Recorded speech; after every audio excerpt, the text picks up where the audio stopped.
So I think around year 1996 I was 40, and the fish biology was a big story. I was going meeting after meeting around the world talking about fertilization, independent seed and Apomixis.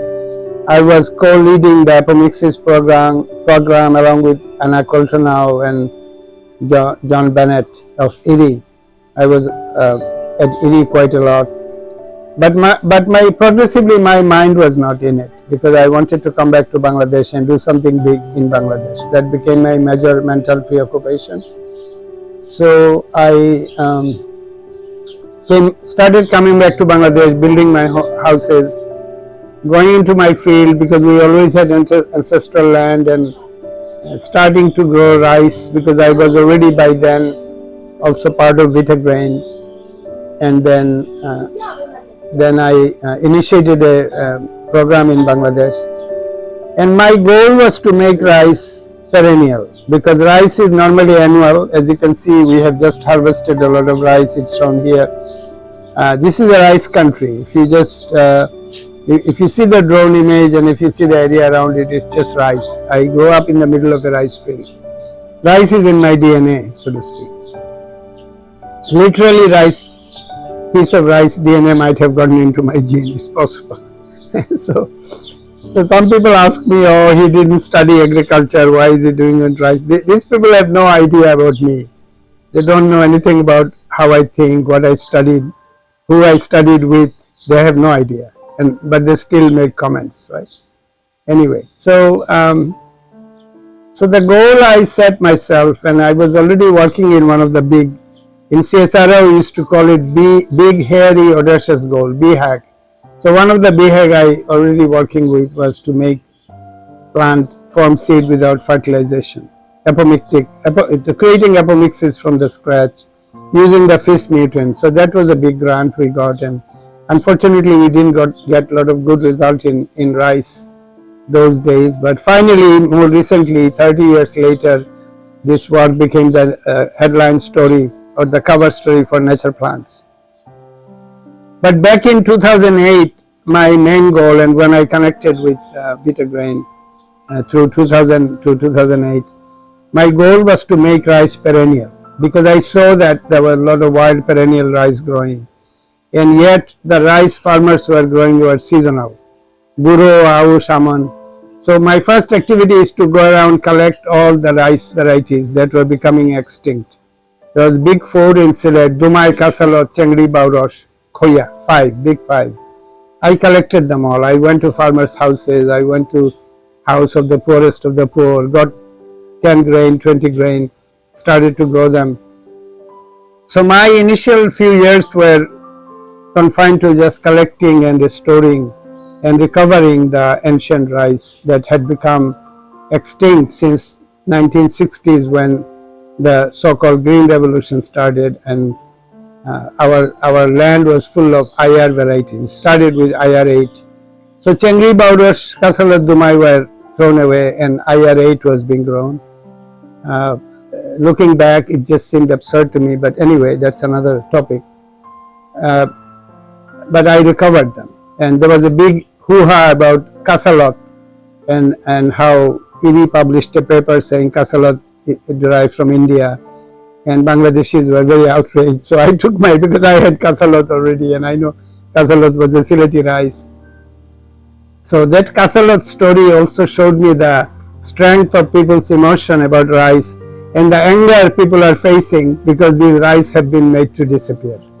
This is a very, very powerful emotion that people just did not like, that under the supervision of the Pakistani General Ayub Khan in the 60s this had happened, and basically all the traditional rice varieties were made extinct because they were not being grown anymore. And this story, this tragedy of this story comes back to haunt us again and again. So anyway, I did many crosses. It's too long for me to describe it here, because I had a large collection of traditional rice.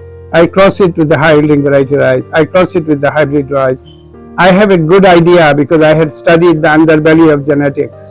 This idea about Goldschmidt, about the hopeful monster, and the idea of Dobzhansky and Fisher and all those people. raged on for a long time, discussing that how do changes actually occur in the genome. Does it occur nucleotide after nucleotide, bit by bit, or does it occur in a cataclysmic way, punctuated equilibrium? Stephen Gould called it, and Goldschmidt called it hopeful monster. There's suddenly an amazing rice or crop or animal would emerge, vastly exceeding the prior state. And my FIS mutant also supported that, because here was the mutation in a epigenetic regulatory gene to a single nucleotide change, but it changed the whole epigenetic program. So similarly, I argued that I could give rise to a rice variety which will be heterotic property, have tremendously high level of production, but will not be hybrid. And I always felt in my bone that it's possible. So that is the kind of thing I started to look for. And there was this idea of heterosis which I developed. I mentioned it to Jim Peacock, and because I left, I guess they did not include me in their publications, which surprised me and saddened me a lot, but that's a different topic. But nevertheless, I was free to do my own thing in my village, in my homeland, in my hometown, literally on the place where I was born, and I was very happy to do my work here in a very positive spirit without any recrimination or negativity towards anyone. I was just free to do my own thing, so I started to do my own thing. And I crossed rice in hundreds and hundreds of combinations, F2, F3, F4, F6. I deployed the farmers to screen in the field because I had access to a large amount of land. I myself participated in the screening, and to make a long story short, we got extremely high yielding rice which beat all the hybrid in the proper test in the field. So I do have those varieties, extremely high yielding ones. And as a bonus, I found once that when you cut and harvest, they regrow, and you cut, harvest, and they regrow. And during COVID, we had it in the field, and they grew for 5 successive cycles of harvest. So I call it Panchabrihi. Pancha means 5, old Sanskrit word out of which the word punch comes from, because you hit somebody with 5 fingers. So this is an ancient word, and Buddhism says about Panchashila, and we had an ancient village structure called Panchayat. So this 5 is a very powerful word for in Indian subcontinent, in South Asia. And Brihi is the ancient name of rice. So Panchabrihi means 5 times rice. It doesn't have to be 5 times, it could be 2 times, 3 times, 4 times. It's multi-harvest rice, and it is a step towards perenniality. It is not perennial yet because we have not tested in successive years, but it could have become perennial. It may have become perennial. We have to test. So this became a major news story in Bangladesh. I think mainly because people have deep emotion around rice. Also because people are upset that the traditional farming innovation system has disappeared in this country and around the world, where research has been taken over by specific organizations, and the farmers have been denied the right to innovate because there is no pathway of innovation. So to give an example, there is a farmer called Hari who gave rise to a rice variety called Haridhan, and we supported him. I actually organized to study it. It was a specific nucleotide change coming out of a variety called BR11. It was all proven, but Hari was not given the right for the Haridhan, because there is no pathway of farmers having the right to innovate and have the variety established under their name, and that is still true today. But nonetheless, we do have a system of traditional system, the same system that gave rise to Chengli Baush, Dumai Kasalot, Samudrafana, Radhuni Pagal, an amazing array of rice, Chinigura, Kalejira, Basmati, name of thousands of rice in this delta, in the Manu River Delta, Kushiara River Delta, Meghna, Jamuna, Brahmaputra, Ganga. This is the epicenter of rice biodiversity. And in a similar way that my forefathers gave rise to new names to rice, kept the name through oral tradition, planted it in their field, I started to work in the same way. Because this is the age-old pathway of this land. No one can take it away from this land. Absolutely. So I became a converted person to this new idea of science, where science belongs to the people. Many years ago, I worked in Cambridge, Massachusetts, under someone called Jonathan Beckwith. He had an organization called Science for the People. He was very concerned about social justice, and he was very concerned about using science to create an equal society. So I have this in my DNA. My father had it in his DNA. We want to use our knowledge, our intellectual prowess, our science, our poetry, our ability to write, all the faculties that we have, intellectual faculties. We want to make it available for the betterment of the society.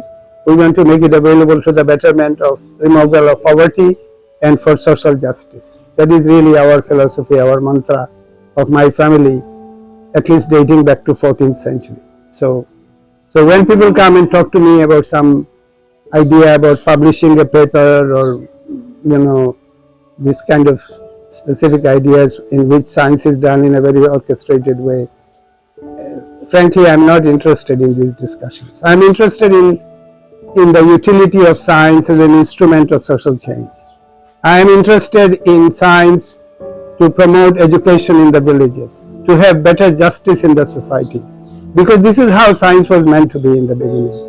And science has been co-opted by special interested groups, and they have put a wall and a silo around science, and they have different versions of science which are not very useful for the society.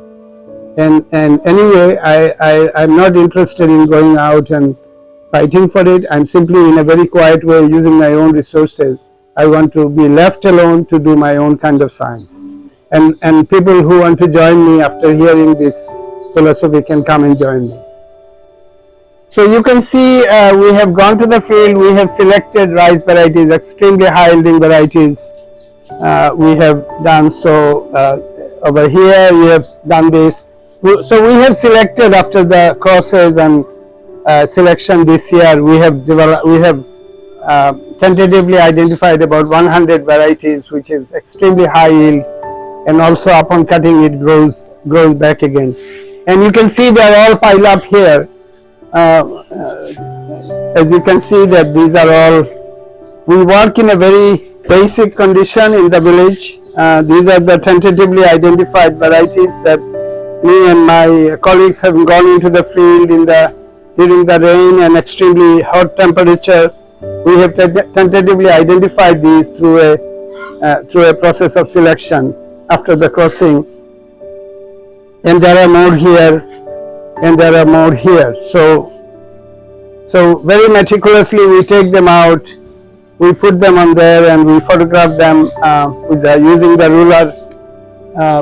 You can see that we put the ruler, we count the panicle length, and we count the grain per panicle tentatively, and then we go again in the next round.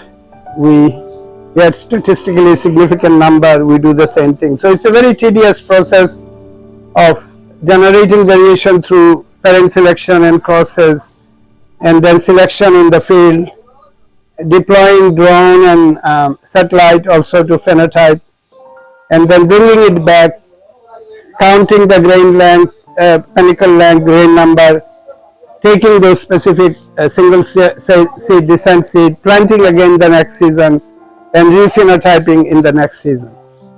So nothing happens abruptly, nothing happens in 1 year. It has been going on for last 24 years, and it may proceed for another 10 years. What we want to create is hundreds of varieties of rice with unique capabilities, which is going to make a big impact in the climate mitigation in future. And you may have seen, I think you will see some picture of how big the root system of these Panchabrihi varieties are. They have extremely powerful root system, extremely powerful grain per panicle phenotype. And so this is how we work.